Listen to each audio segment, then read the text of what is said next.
So what makes an amazing air shock? I promise you, if you watch this video, you are gonna find that out. So today, we're gonna rank all the enduro air shocks on the market. So I typically piss people off because I'm exceptionally talented at pissing people off. So everything in this video is my opinion. So the secret sauce to a good air shock, it's in the DVO Topaz and the Manitou Mara Pro. But I want you to understand that a 10-year-old DVO Jade has better performance than all of these. If I sound a little funny, I was super sick for like 2 weeks. So here is the air shock ranking system. We have cool factor in #1 place, setup, package suspension, like what fork matches the shock. Then we have performance in last place. So if you're wondering why performance is in last place, basically the best coil shocks in the world are not the coolest and not the most popular. Then I will evaluate the air spring, the notorious junky air spring. I just don't like air shocks, the chassis and the damper. So you get 5 total possible points with 1 extra credit point if it is exceptional. Because this is an air shock video with air springs, it's incredibly important for you to note that I am 200 pounds, 100 kilograms, so on the heavier side with an intermediate skill level. I like to surf, kite surf, windsurf, and basically surf jib down the trail, and there's no racing involved, so take everything with a grain of salt. Now this video was delayed like 6 months because I was trying to get a hold of an EXT area. So this shock has a double air chamber system, plus and plus plus. So it's very likely this is the best air shock in the market, but it's not exceptionally popular or well known. So I'm just gonna go ahead and make the video and put the Öhlins into #1 best place. So I'm gonna be ranking these from best to worst. There is 2 different Öhlins air shocks. We have the TTX1, which according to Öhlins, you're gonna wanna use this on a more linear suspension type. Then we have TTX2, that is for more progressive bikes. So my 2 cents here, always go for the larger volume air can. It's gonna give you a substantially better ride.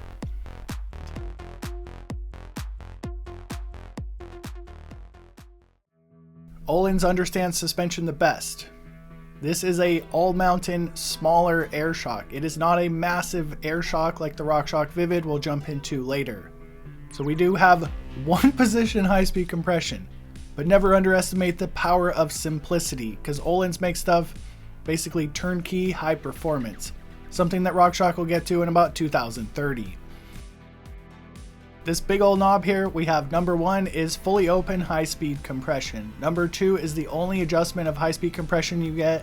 And #3 is like a pedaling platform. But this is not a lockout. This is just a firmed up mode that you can pedal on very efficiently on the trail. Keeping with simple and high performance, we have 10 clicks of low-speed compression, so just put 5 clicks on this and never think about it again. Öhlins doesn't fall for the marketing trap of parking lot damping. So it's hard to feel the adjusters when you're in the parking lot and you move them all the way firm and all the way open. Parking lot damping is when you move the low speed compression and you can push down on the parking lot and feel a difference. We do not want to feel this if you want the highest level performance.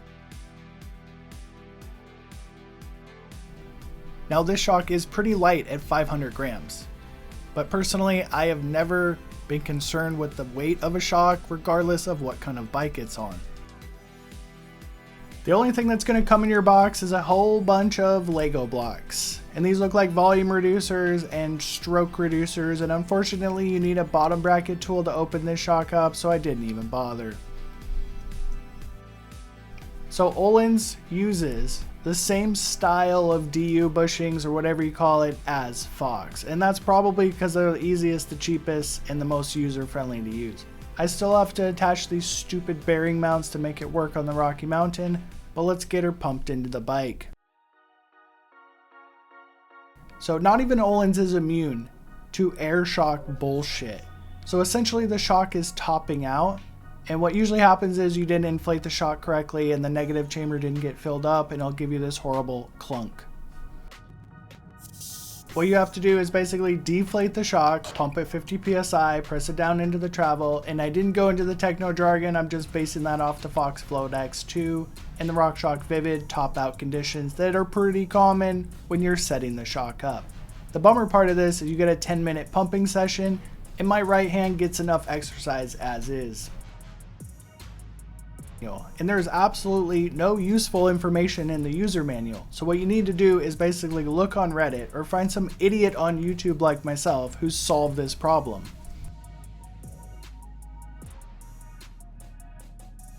This is definitely Enduro Light. After a long stroking pumping session with the air pump and equalizing the chambers like you're supposed to, I guess, I just decided to set the sag and go ride it with the top out condition still occurring. So this is the shock with the compression, the high-speed compression in the full open setting. So it's definitely a bobber. Bob, bob, bob. So this doesn't really matter if you're on an e-bike, but if you're on an Amish bike, it's pretty important to have a climb lever. So let's take a look at this Öhlins Airshock in number 3, basically the climb mode. It is not fully locked out, but it's definitely super firm. Mega highlight on the Öhlins 38. So there's not much adjustment period. The stuff just works really good, but you do have to have the shock and the fork. I spent a couple weeks on that fork, put a couple different shocks on it and could not get it right. Putting the Öhlins Airshock into the mix, everything was absolutely dialed within like 20 minutes. There's no massive adjustment period like jumping over from a Fox to a RockShox. The Öhlins TTX Airshock experience is one of a kind. Basically, the ramp up was absolutely perfectly dialed straight out of the box. Every single other Airshock I've ever used, it took like 2 to 3 openings of the Airshock and adding tokens in. So while I was doing my little YouTube research, I watched this guy's video, and this shock comes with a whole bunch of spacers in it from the factory. Every other brand on the market should be doing this as well, because they basically got the ramp up absolutely dialed for my super progressive frame. So I did discover one unique thing that happened during that ride. Basically, the top out condition that was happening before the ride was completely fixed, and the pressure went from 270 down to 240. So I went back out to the test track with 270 in the shock, and the experience was absolutely rubbish. So I actually liked the way it rode better with like 40% sag and lower pressure.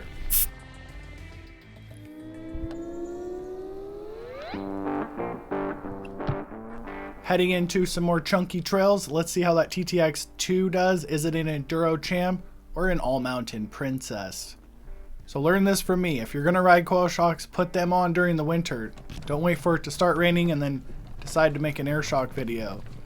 So right away, my loss of traction from the last coil shock I was on was substantially noticeable. But the damping performance out of the TTX2 is really good. And there is some benefits of riding an air shock. They do kind of stand up in their travel, making your bottom bracket substantially taller over those chunky, rocky, rooty sections, with the compromise of slipping out all over the trail. After half a mile or so of technical descending, the TTX2 is good and it's bad. While it has this perfect built-in ramp up with the factory tokens installed, it is missing that jumpy jibby factor that I love from certain air shocks, and this one does not have the secret sauce, but it is a pretty impressive shock when you look at it from 10,000 feet above. After a couple weeks of riding the team suspension, the Öhlins TTX2 air shock and the Öhlins 38 air fork, I was not sold. This is not going to go into the backup quiver, it's going to go on to Pink Bike Classified. The TTX air shock is really going to match your Öhlins 36 air shock. I think this would be like the perfect suspension for your specialized Levo. But let's jump into the spreadsheet and find out the real dirt on this guy. So there is 35 total points from my categories here, and the Öhlins TTX2 air shock comes in at 35 points, a perfect score. The same as the forks and same as the coil shocks. So personally, I don't want to own this air shock or the fork. So even though I'm saying this is the best, I don't want to own it. So just try to pick your favorite from the video. The TTX2 air shock cool factor is definitely 5 stars. When I see this, it impresses me. And that's the only thing cool suspension is going to do, is impress some nerd on the trail. The reason I put this into number one place personally is because the setup is incredibly easy with one click of very effective high-speed compression and the tokens built in from the factory. This is 5-star suspension because you can go 36 or 38, but I would say the 36 is definitely the better fit for this all-mountain princess. When it comes to air shocks, it's 5 stars. The air spring, I'm going to give it 4 stars because it does have some equalization issues. I am on the top end of the weight for this shock. It does not work very good in my opinion above 250 psi. A lot of the ways I can ride these air shocks, the only way I can ride these air shocks because of my heavy 220 pound weight, is I'm running mullet bikes with a 29 in the rear with like 40% sag because I don't like to go above 250 psi. The chassis on the Öhlins is definitely 5 stars with its stubby piggyback. It will fit into almost every single bike, and the damping from Öhlins is always 5 stars. So this is the reality of making YouTube videos. Many hours of editing because it's just me here. So to put some clarity in why I would not want to own the TTX2 air shock, it is not very good for 200-pound riders. I had to go to 250 psi, which is like 40% sag. And the shock is not particularly jibby and playful. Just find the most important thing for your riding and then plug it into that spreadsheet, and I promise you, you're gonna have a good day. So number 2 on the list is the least cool, but the best performing.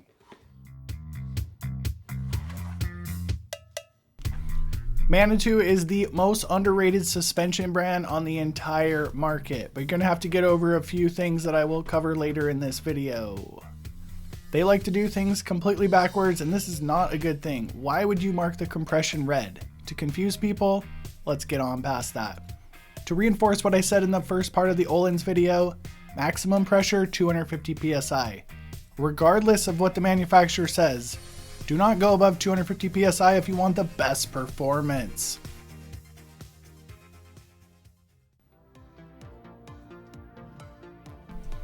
One of the key ingredients for the secret sauce is on your screen. There's the Fox Float X2 and there's the Mara Pro. Can you spot it? Later on this video. The Fox Float X2 has a 32mm shaft, while that thin pencil shaft on the Mara Pro comes in about 28mm. So which kind of shaft do you like best? Well, let's get past that before I offend more people. Now the build quality on Manitou kind of reminds me of an Erector set or a Lego set, but it's definitely pretty high quality. We have a pretty cool lever here, work and party. So remember from the Öhlins shock, simplicity is the best. Mark everything and make it simple, guys.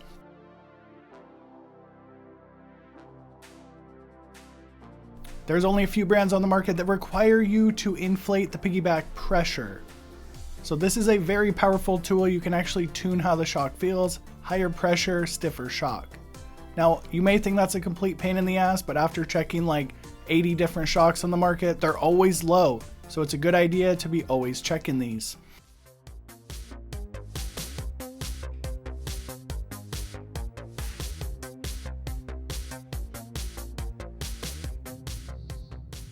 Getting the Mara Pro bolted into my bike and inflating it with air, I was absolutely shocked. I think I only require like 180 psi to get the right amount of sag. So this has never happened to me ever. And remember, I didn't put any tokens in this thing, and it was, I do believe, was brand new. So right away, this is definitely the most impressive air can on the entire list. Now they call it the King Kong air can or something, and it looks like Fox has basically copied this with the Genie platform, and this is nothing new. Manitou invents it, and then all the brands copy it 5 years later. Precise timing for this shock. First impression of the Mara Pro, truly impressive. But there's a couple bad things here. We have unmarked compression. I can't even remember which one is high and low speed compression, but they do have pretty excellent setup manuals on their website, along with repair manuals, which is a good thing to have. The first test run on the Mara Pro. With any piece of new suspension, I like to take my time, but right away this shock sticks out to me as incredibly sensitive to riders' input. And once again, we have an untraditional internal floating piston with a soft feel to it. It's like the equivalent of a bladder inside of the piggyback. Now the super tech level nerds absolutely hate me for saying that bladders are better, but I don't even know if those guys ride their bike. These non-traditional internal floating pistons and bladders in the piggyback are far superior because you can basically feel the terrain underneath you. Secret sauce ingredient 1 out of 2 is a soft internal floating piston like in the Manitou Mara, or a bladder inside of the piggyback.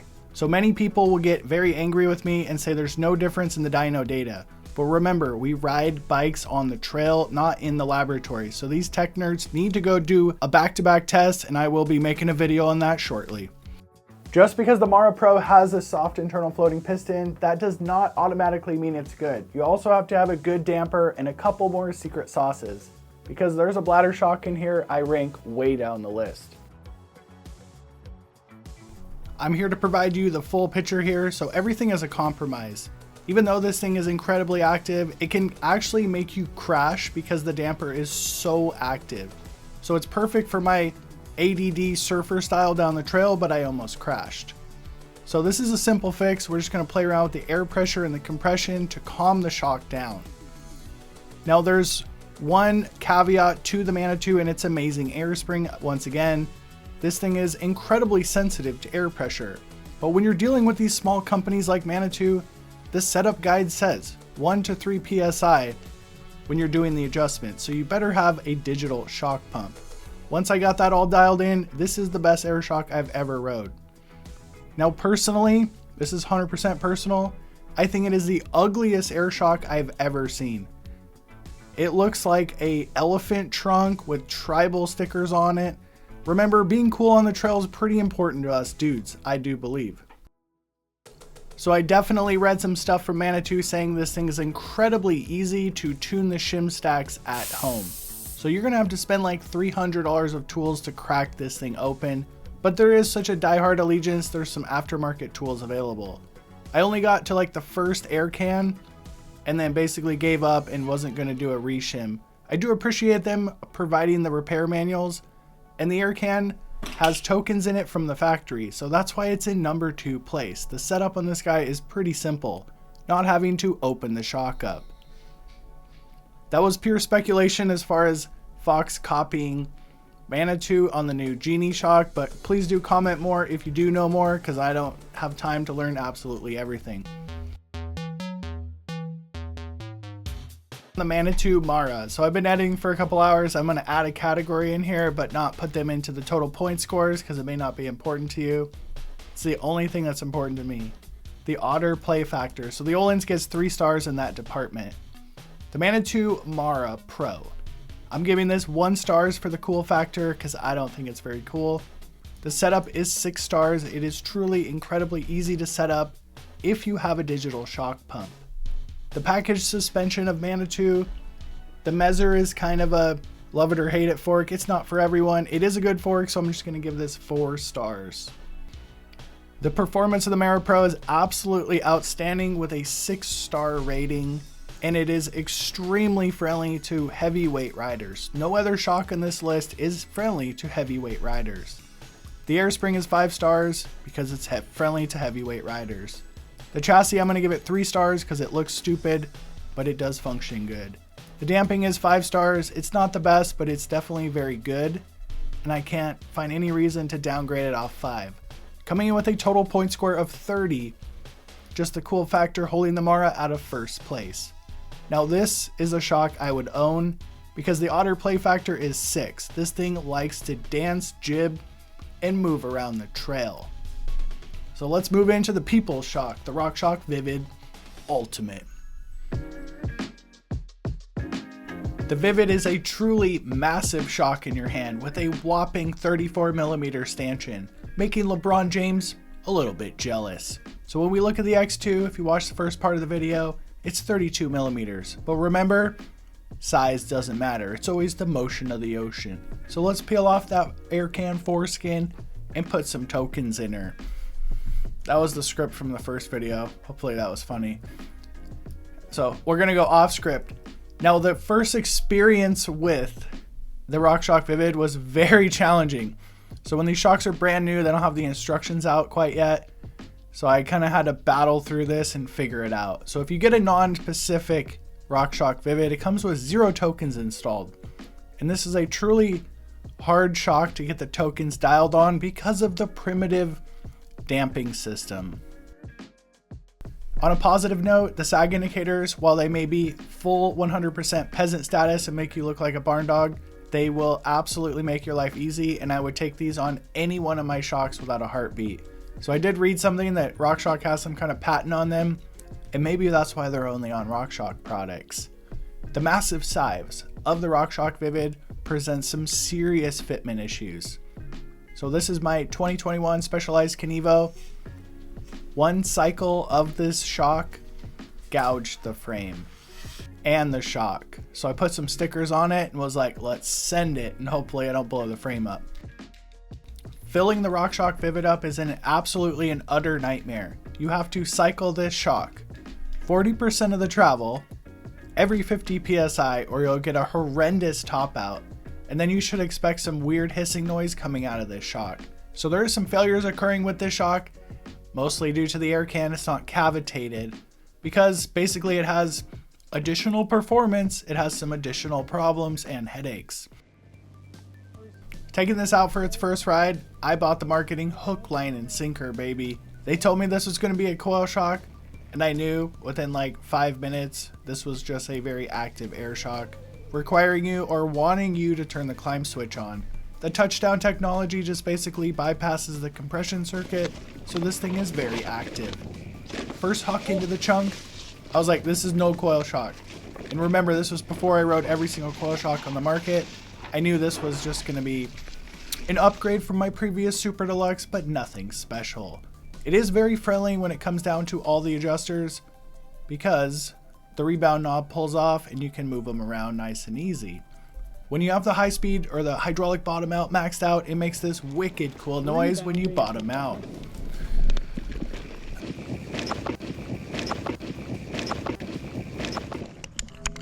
The Vivid is incredibly sensitive to air pressure, and if you get an off-the-shelf version that's not specific to your bike, without the tokens installed, the setup period is incredibly challenging because you have so many adjustments.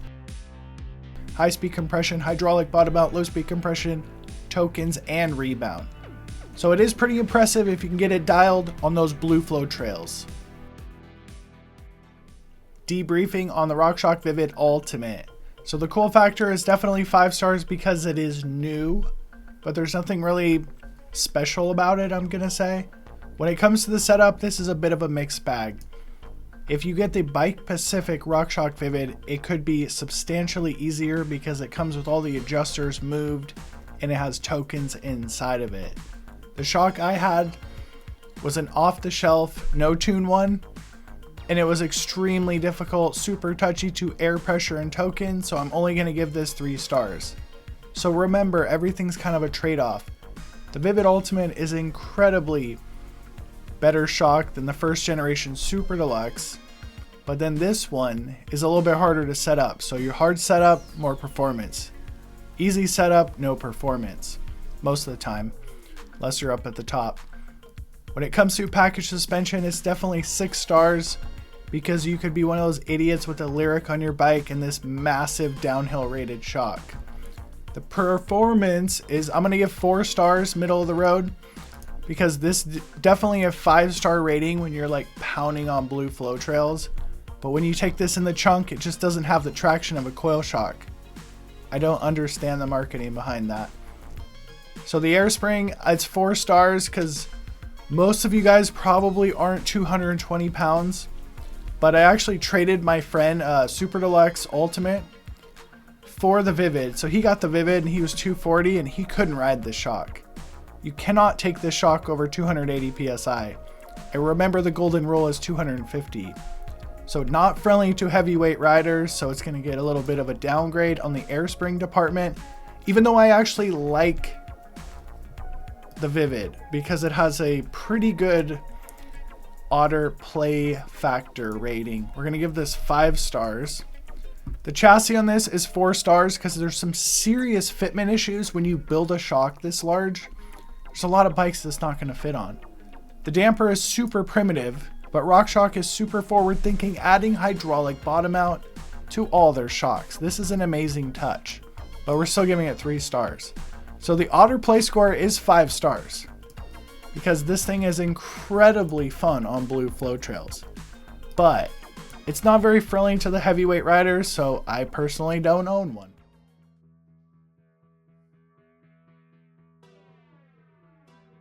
On the Fox's website, it bombards you with this tech talk, but honestly, these new models look identical to the old ones. They're like twins. Suspension is where the magic happens, and it's not on the outside. Unboxing this thing feels epic. I feel like I'm wielding Excalibur, but those moments of triumph end quickly because the shock's only going to look like this for about 60 minutes. Clickers, yep, same old story, same amount of clicks, and everything feels identical.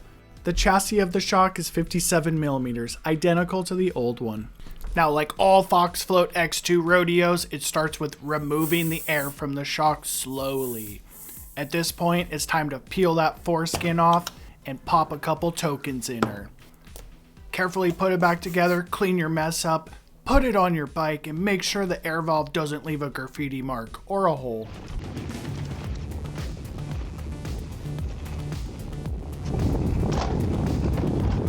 So coming in hot, it feels good. A little bit early to do any reporting. First huck to flat, the fork feels like trash. I'm like, a new shock and the fork doesn't feel good? What is going on?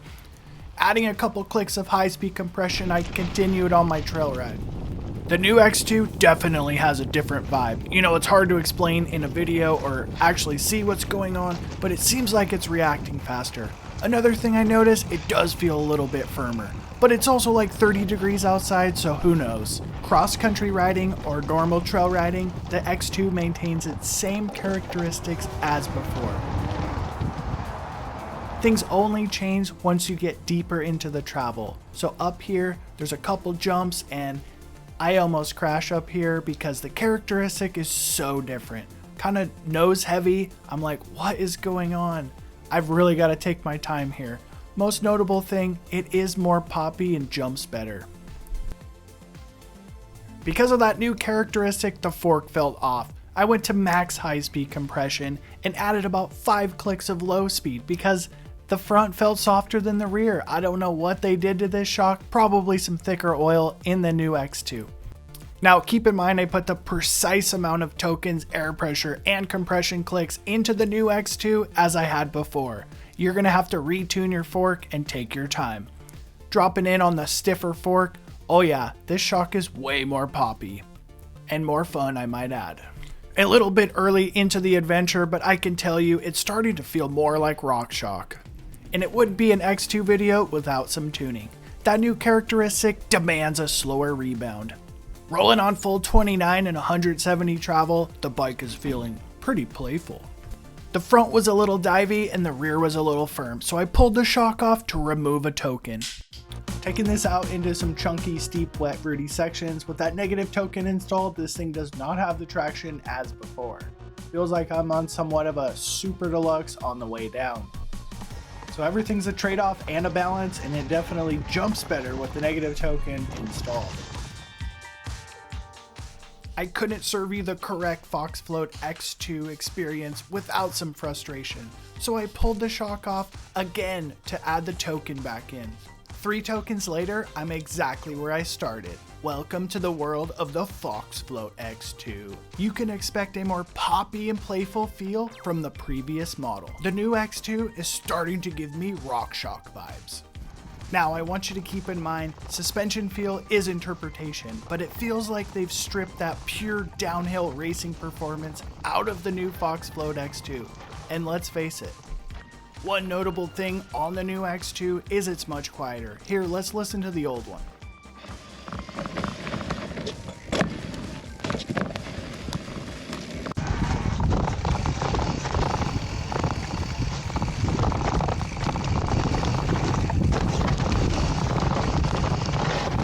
If you haven't seen this video, this is a 2021 Fox Float X2 in the 2024, laid out in the bench. And let me tell you, internally, they're not very different. But if you check out the Fox marketing stuff, there's a whole bunch of upgrades. And in my opinion, they're literally downgrades. So in this video, we're gonna find out why, and it was basically staring me in the face the entire time. And from what I've looked up, no one is talking about what's the big change in this shock. But anyway, this is the main seal head on the 24, and it has 2 O-rings inside, so that's one of the major reliability updates, so hopefully air doesn't get into the oil. This piece basically seals the oil within the shock. Fox calls it a bearing, but we'll call it a seal head. Now, staring me in the face of my own 3 videos and the Fox instructions is this foam O-ring. It's a negative air token, and let me tell you, it makes the shock ride completely different. So all we gotta do is take it apart or take it out of the shock and see if it rides like the older Fox Float X2. Now with the negative token removed from the X2, it's feeling like the older version. So those were a couple of the old videos on the 2024 Fox Float X2 Warranty Edition. So if you don't like the way your Warranty X2 rides, you can simply remove the negative token to get that plush feeling back. But I'm not perfect. The 21 to 23 defective X2, defective Sealhead X2, also had the negative token installed. So with hindsight here, they changed something in the valving in the 24 X2, I do believe. I don't think it's identical to the 21 to 24 one, but according to Fox, we just have reliability updates. So if you know more about this, please leave a comment, because I did make a mistake there. I didn't know the 21 to 23 one had the negative token installed in the 230/65 configuration. So here's the final hindsight on the X2 series. The best X2 to date is the 21 to 23 defective seal head with the negative token removed. So if you go back to my last video, it's a 30-minute documentary on the X2, and I actually love that shock, the defective version with the negative token out. Also, the 205/60 21 to 23 version doesn't have the negative token installed, and I thought it was a phenomenal shock.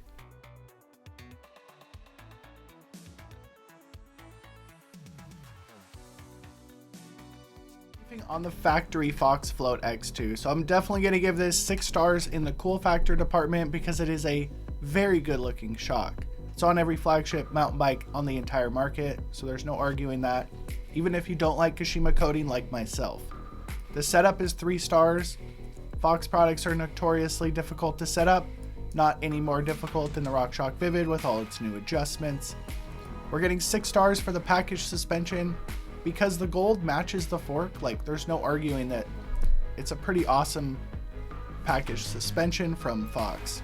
The performance, I'm gonna say this is 4 stars in the big picture of all the shocks I've rode, 5 stars in the chunk, 3 stars in the blue flow rating. It's the reverse of the RockShox Vivid. So I think I've covered this enough times. The 2024 one has some possible, you're watching a video on the internet, take it with a grain of salt, possible updated internals, some new valving, but it definitely has a massive negative token in the 2024 Warranty Edition. I think it's pretty terrible with the negative token installed. There is some benefits of the negative token. It kind of jumps better, feels more like a classic RockShox product with a smaller negative chamber.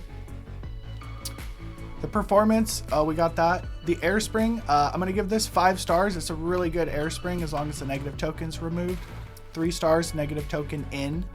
It's slightly more friendly to heavyweight riders, but once again, I'm gonna say I'm at the max weight of 220 pounds. So semi-friendly to heavyweight riders. The chassis is 6 stars. I think every single bicycle manufacturer on planet Earth designs their bikes around that shock. The damper, it's pretty good damper.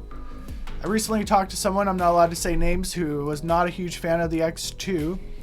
Because they call it push-pull damping, and it's just basically like velocity damping. It's not speed sensitive or something. I still think it's really good damping. So the otter play score is definitely a little bit downgraded on the X2. I'm gonna give it 4 stars. It's not quite as playful as the Vivid, even though I prefer the Fox products. This is mostly, I would prefer the X2 because it's better in the chunk, and I'm kind of intermediate rider, so you got to take a lot of things into account when you are getting your next shock. I think this is the biggest question for most people. Am I gonna go Fox or RockShox? So let's jump into a 21 to 23 X2 versus the new RockShox Vivid. RockShox suspension is for peasants, bro. I don't even know why you're testing that stuff out. Fox Float X2, you should probably buy 2 of those, bro. Doesn't matter how you ride or what you ride, as long as you have fun, that's all that matters.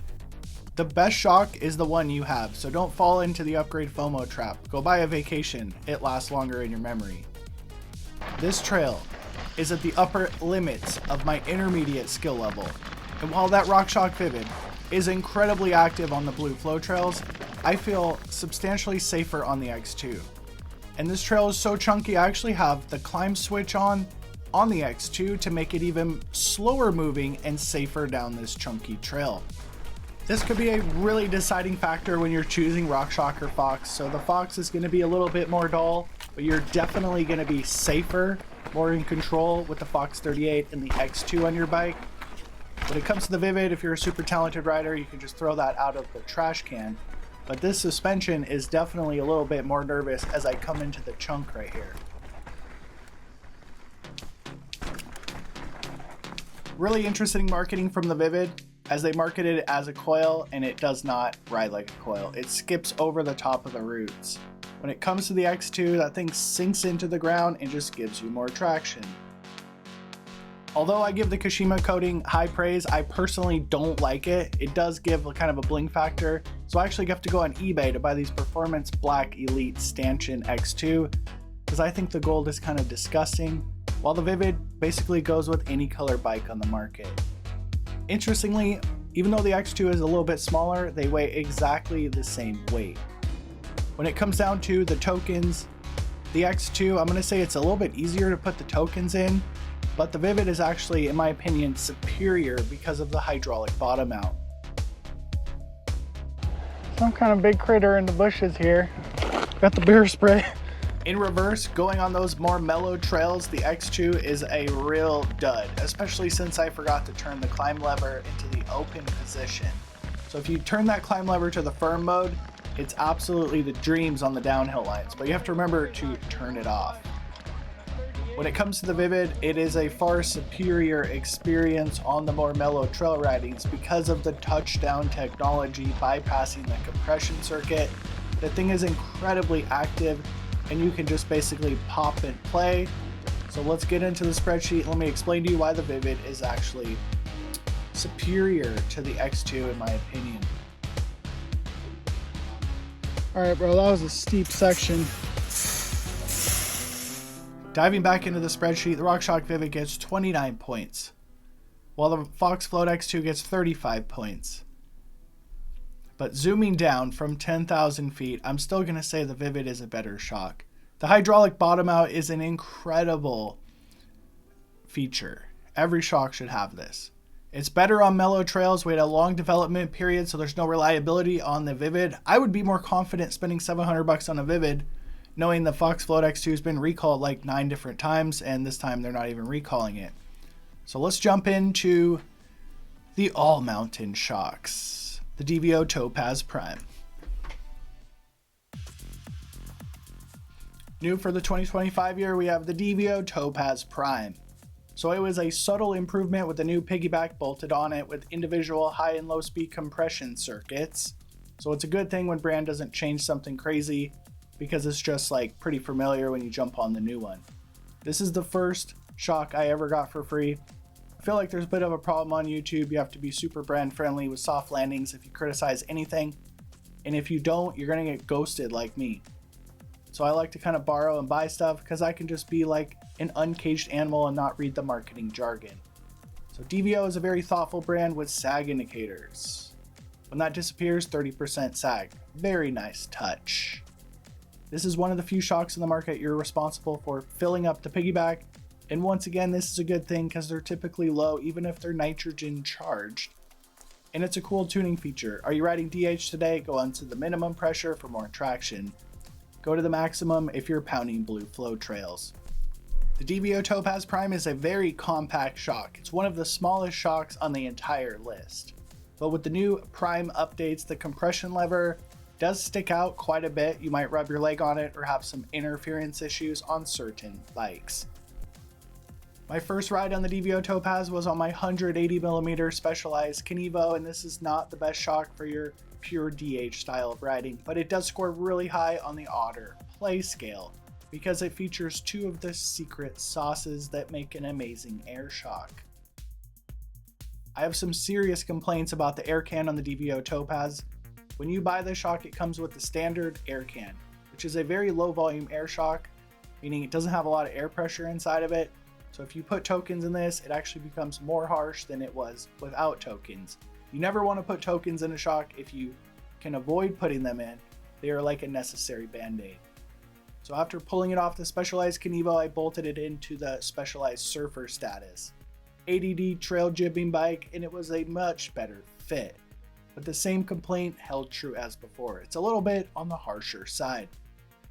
After seeing several Topaz primes on the internet with the HV air can, I knew what that meant, a larger negative volume chamber. So I pulled it off the bike, removed the negative token out of it, stuffed the HV can in, put it into my Rocky Mountain Altitude, and let me just tell you, it was a pretty good experience. Congratulations if you made it this far in the video. So the secret sauce, for me in an air shock, it's the Manitou Mara. With its sophisticated dual sleeving air spring, you can beat 300 pounds and ride this shock. The other magic feature, this one has a bladder, the DVO has a bladder, and this one has a soft internal floating piston. So this just makes it more sensitive to the touch, hard to explain. So after riding all these air shocks, I used to love X2 and Vivid because they have big stanchions and I think they look cool. But in reality, a smaller stanchion is more reactive. So if you get the right air shock or the right coil shock, we have a 14mm stanchion and these things are incredibly responsive. So more insights later in this video. Secret sauce number 2 is a smaller stanchion. So I always thought the larger ones look better, but if you go ride the small one and the big one back to back, the smaller one is definitely more responsive to riders' input. There's no compromise when it comes to a good damper or air spring.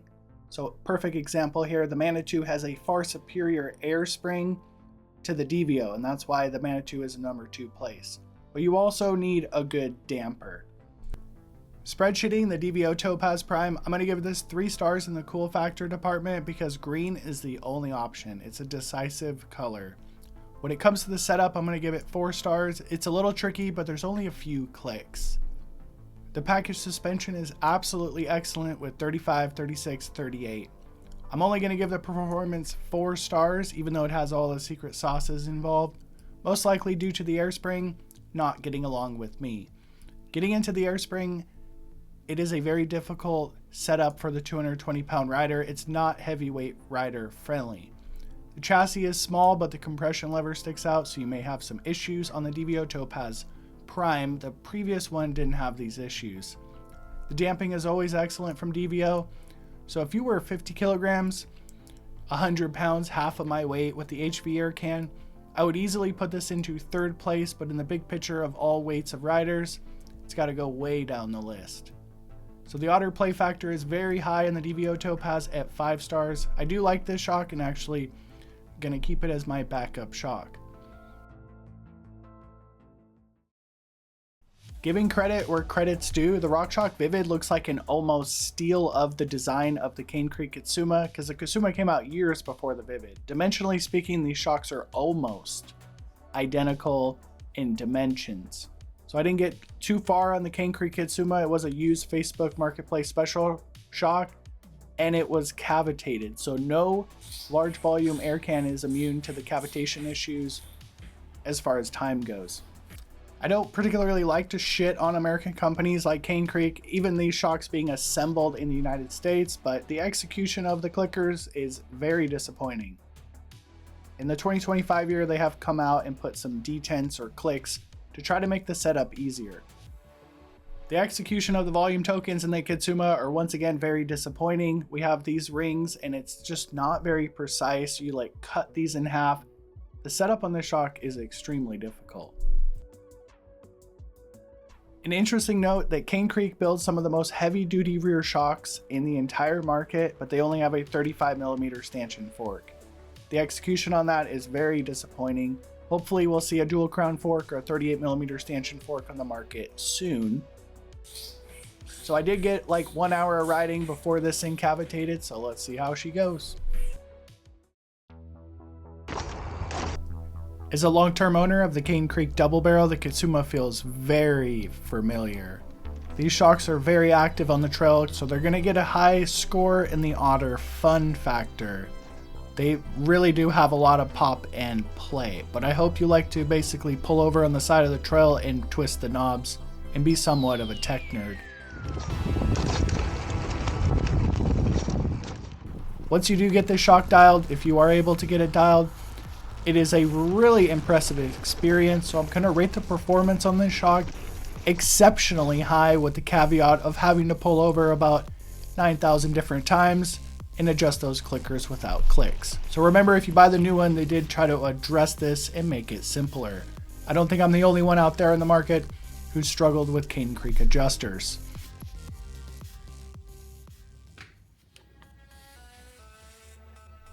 Debriefing on the Cane Creek Kitsuma. So I don't think it's a particularly cool shock. Maybe you like Cane Creek. We'll just put it right in the middle at 3 stars because it is a full DH shock, so I think it's kind of cool.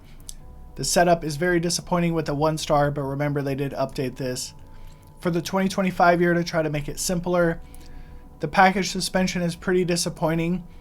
We don't have any kind of enduro DH kind of fork to go with this shock, and it has a very, very unique special feel. The performance, I'm going to rate it 5 stars. I thought it performed really good. Just has some serious setup concerns. The air spring is very similar in feel to the X2. So it's semi-friendly to heavyweight riders. That's a good thing. The chassis is 4 stars. It's literally, I think RockShox borrowed the design attributes of it because they're virtually the same. So 4 stars because you could have some serious interference issues with your frame. I think the Cane Creek damping is a little bit primitive, poppet valve, push and pull style damping, not speed sensitive. And I think the Vivid is better than the Kitsuma Air because the Vivid has HBO. The HBO is clutch on the Vivid, and if you're a boomer, clutch means cool, I think. So the Otter play factor is 5 stars. This is a non-internal floating piston design shock, but you do have to hear this. The Cane Creek Kitsuma has a bladder and style to piggyback. This does not automatically mean it's good. It's also missing a small stanchion, but I personally feel like the damper was a little bit primitive, and not even mentioning how difficult it was to set this shock up. I do have a heavy bias towards the more enduro style shock, so I'm going to put this video on the screen. Marzocchi Bomber versus Fox Float X2. So they are very different, and you'll find out why. The Marzocchi Bomber Air and the Fox Float X look very similar. In this video, you are going to find out the truth. Riding and torn down on the bench, so let's go. I activated the damper on the $10,000 dyno tester from Harbor Freight. It takes about 55 to 59 pounds of pressure to get it into the travel, so we can assume they're going to have very similar small bump sensitivity.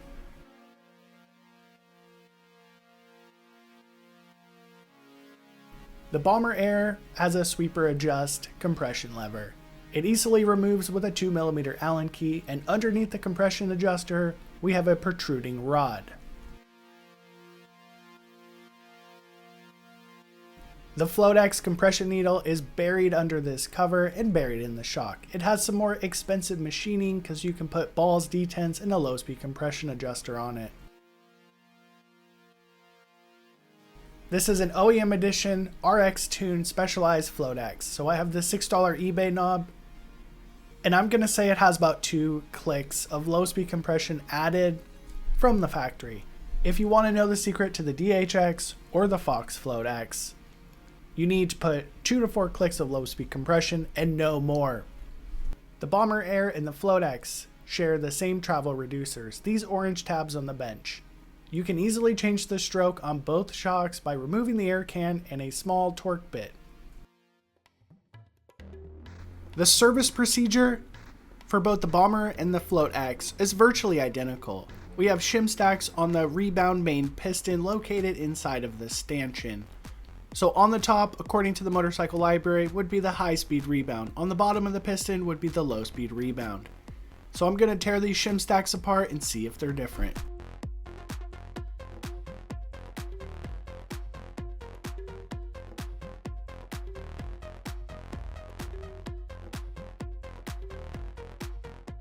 Most of my education information is coming from the Motorcycle Suspension Bible.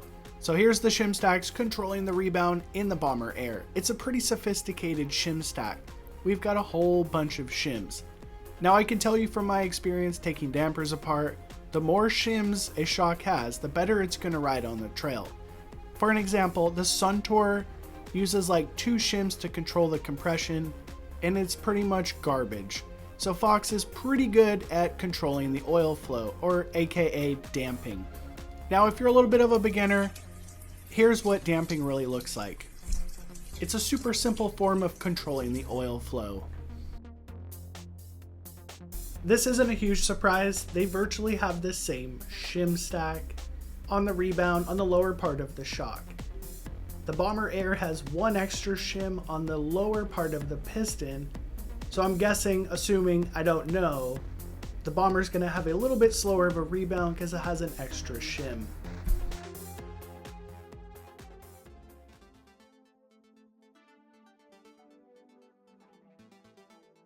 I'm not a suspension scientist quite yet, but I do have quite a bit of experience. So let's take a look at the compression base valves inside the piggyback of both shocks.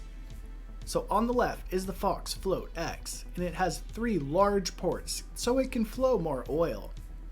On the right is the Bomber Air with smaller ports. So I'm thinking the Bomber Air is going to be more progressive, a harder compression tune straight out of the factory. So on top of that base valve we have a shim stack.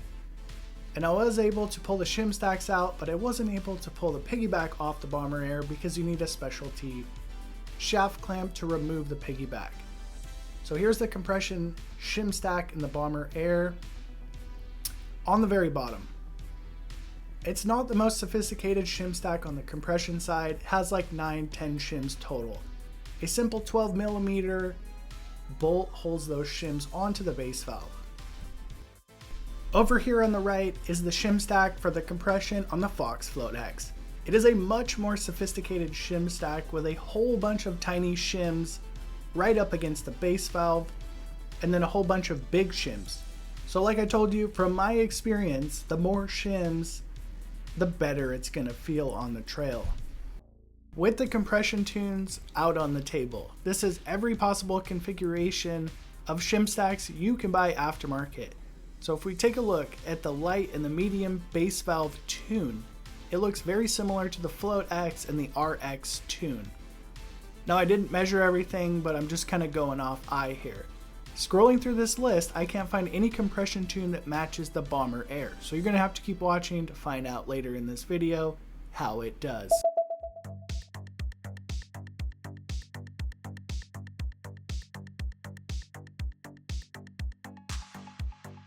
If you want to put Fox Float X volume tokens in your Marzocchi Bomber Air, you need to do this. Basically Dremel part of the token out so it clears the air filling valve.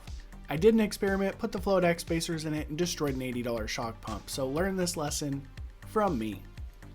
The last step will be recharging the IFP in both shocks. The Bomber Air repair manual calls for 150 psi, plus or minus 10. By lowering the IFP pressure 10 psi, you will get softer shock or more small bump sensitivity. Wrapping up the teardown section of this video. So the Bomber Air, everything on that shock is designed to be cheap, easy, and simple, and it's probably going to be more progressive. So here's the next challenge.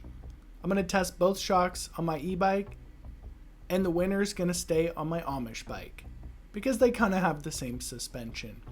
So I'm definitely going to start out on the Bomber Air because it's a cooler shock. Like, let's just face it, Marzocchi is definitely cool. So it takes about 260 psi to get 30% sag on the Bomber Air. And remember, it has that 0.7 token installed. The parking lot jump test will teach you a lot about how a shock's going to ride. And the Bomber Air feels maybe like I'm oversprung, or it's more progressive. but I'm just going to carry on and see how it goes. So with any new suspension, I go off this 4-foot drop to set my bottom out control. It tells me how it's going to be on the big hit. Oh, harsh. So I've either got too much air pressure in the bomber air or I have the wrong token installed. So you can learn a lot about a shock's description. So when we take a look at the bomber air's description, the first thing that sticks out to me is this shock is DH rated. So it's definitely going to be more progressive than a trail shock. Progressive, like hard to bottom out, designed for massive big jumps. Now you can't have everything. You can't be DH progressive ready and trail friendly. And I'm definitely oversprung or have the wrong token in this shock, so the trail experience isn't exactly the best at this point. So let's go to 260. It is super vitally important that you have a digital shock pump if you want any measure of accurate suspension setup. So I dropped about 10 psi out of the bomber air and continued on. I assumed the bomber air was going to be identical to the Float X, so I have the same rebound 4 out of 10. And it is definitely not very poppy off the jumps, and I just have that same wall of resistance, so I definitely have the wrong token installed in the bomber air for my weight and riding style. The shock is completely dead and harsh. So going back to the shim stack on the bomber air, it has one additional shim on the rebound piston assembly. So this is effectively making the shock much slower rebound. Okay, I moved the rebound. So we have 6 clicks. So I moved the rebound 2 clicks faster and took it down one of my funner trails. And it was definitely more poppy and lively. So these shocks are vastly different just by one little shim inside of them. So I'm definitely have the wrong air token installed in the bomber air. So 0.6, 0.7 is not the magic token for the bomber air. It is the magic setup for every Float X I've ever rode. And I've made half a dozen videos on the Float X and 3 different shocks. The good news is the bomber air is superior to the RockShox Super Deluxe, and it's a pretty decent shock overall. Parking lot test. The Float X compression tune is substantially softer and more compliant. But like every new piece of suspension I get, I gotta go off a huck to flat to make sure I'm not gonna get a harsh bottom out later. I'm kind of on the upper limit of my bottom out control, so I probably need to add like 0.1 token to the 0.6 that's already in there. So the trail experience in the Float X is absolutely outstanding. I actually made this video because I was so disappointed in the DHX. I was like, I've got to go get some Float X's because the Float X was my favorite shock of all trail time. And I was pleasantly surprised to remember this is the best trail shock you can get. The small bump sensitivity out of the Float X is pretty outstanding for a little tiny trail shock. Now it's not like coil level or EXT level, but it's really good. The Float X is really an outstanding all-arounder. I want you to watch the Float X on this section. Its compression is absolutely perfect. It kind of hangs out in the mid-stroke waiting for your next pop and play. So let's dive into the shim stack for the compression on the Float X. Remember, it's got a much more sophisticated shim stack for the compression, and it definitely feels more sophisticated when you're riding it. The bomber air has like 4 or 5 shims in it, and it feels just more progressive. So by simply looking at the product description for the bomber air, by it saying it's DH ready, it's just basically a more progressive shock. It's harder to bottom out. The low speed compression knob, the 3D printed one off eBay, is super easy to install and I haven't had the best luck with it. But during that ride I did figure out how to use it effectively and index it for the better. So adding a little bit of low speed compression to the Float X will definitely enhance the ride. So what you do in your riding position, you want to reach down and turn it as much as you can from your riding position. This way it's kind of indexable because you can't turn it any more or any less from that position. And the winner is the boring OEM edition Fox Float X RX tune. It is much better all around shock. If you do massive jumps and want a cheap shock, the Bomber Air, the Marzocchi shock is definitely better. There's one more benefit of the Bomber Air. You don't need to rip it open and put tokens inside because it's so progressive. My first ride with no tokens went pretty darn good. Fox Floatex, I'm going to give this a 4-star cool factor. Fox puts a lot of money into making this cool, and I think they did a semi-good job. 4-star setup, it's pretty easy to set up. They have nice little setup guides. All you can do is put 1 token in the thing. Package suspension, I feel like the Floatex matches the 36 like a glove. The performance of this shock is pretty darn good. The air spring could go 3 or 4 stars depending on how heavy you are. Even for me, I would rate this 4 stars, but it does start to get a little bit harsher with those higher pressures. The chassis is 4 stars. I think every bike in the universe can fit this. The damper, the shock works good, but I feel like Fox has some weird marketing rubbish behind not putting bottom out control on it, so I do gotta downgrade the damper quite a bit, because every fork on the list so far has had high speed compression or some form of bottom out control. This is a shock I could live with because it has got a very high otter play factor. It jumps good, it jibs, it likes to move quickly because it has one ingredient in the secret sauce. The Marzocchi Bomber, I'm going to give it 3 stars in the cool factor because it's just like a Harbor Freight Float X. The setup is definitely easier with 6 stars for the setup because we have a super heavy compression tune that does not need tokens and a sweeper lever that works super good for the low speed compression.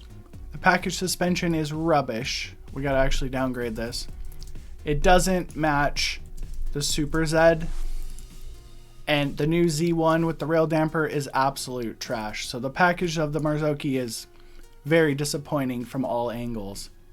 The performance, I'm gonna say it's 3 stars. It works. The heavy compression tune is a little bit disappointing in my opinion. It just feels a little bit like a wall of resistance. It's the same air can as the Floatex. Basically, it gets a little bit harsh with the higher pressures. The chassis, we're going to downgrade this because it's kind of crooked and looks stupid, but it's basically the same as the Floatex. The damper is going to get downgraded because of the heavy compression tune. The otter play factor is once again 5 stars because it does have the secret sauce of a smaller stanchion. If I was like politically correct, which I'll never be, I would put Super Deluxe, Marzocchi, Floatex, and DVO into the like all mountain kind of category and then rank them all accordingly. But there's brands like Öhlins and Manitou that just skew the lines. So if someone asked me which all mountain-ish 150mm travel shock I would recommend them to, between the DVO and the Floatex, it would be between those 2 shocks. But let me explain to you why I would choose this one. Heading into the bike park to answer that question. First run was on the DVO Topaz, and I went through this high-speed section of Chunder. So the DVO Topaz Prime has an excellent high-speed compression circuit. That shock maintains its confidence or its stability during the chunk. Switching out shocks later in the day, I put the Floatex into the bike. When things get a little bit on the faster, chunkier side, the Floatex gets a little bit skittish. So both shocks are excellent, but DVO definitely does have the upper hand when it comes to damping.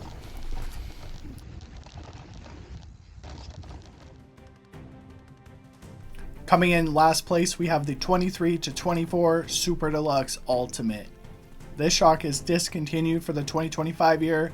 You can put a new piston in this one and like a new piggyback that's worth way more than the shock is worth, so I wasn't going to do that.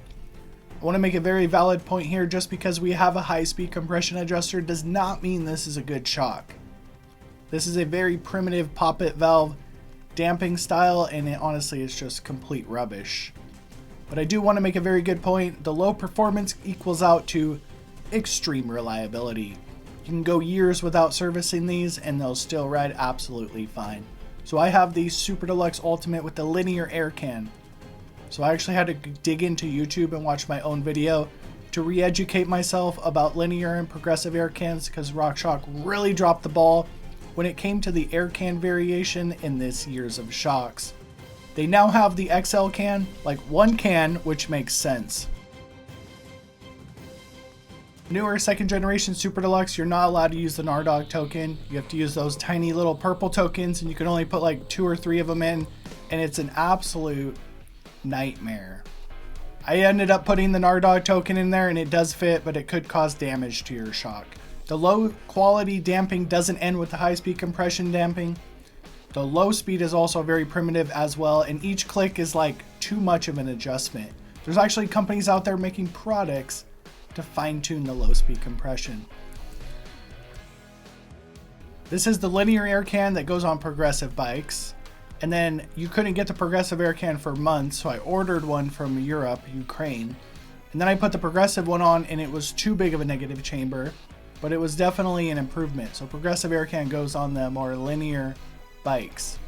Once I got the progressive air can, then I had to put the negative token in. It was just an utter and sheer nightmare, and I'm glad they discontinued this and only have one single air can on the market. Debriefing on the Super Deluxe Ultimate. Remember, this is the discontinued 23 to 24 edition, so I didn't want to spend too much time on it. The cool factor, I'm going to say it's 2 stars. It's a discontinued shock, and Super Deluxes were never very cool. The setup is incredibly challenging because the clicks, the primitive damping, the limited amount of tokens. That's why I put this into last place. The package suspension is decent. Kind of matches up to the Zeb, kind of matches up to the Lyric. That's up to you to interpret. I don't think it matches anything very good, so 4 stars. The performance, if you can get the progressive air can or the XL air can and get it set up right, is halfway decent. It's really not that far off of the Floadex, but it's just incredibly hard to get there. The airspring, I'm going to give this 1 stars. I think they're on their 3rd try with the airspring. It's a real disappointment. The chassis, there's nothing special about it, nothing really bad about it, so 3 stars. The damper is very primitive, but remember it does have increased reliability.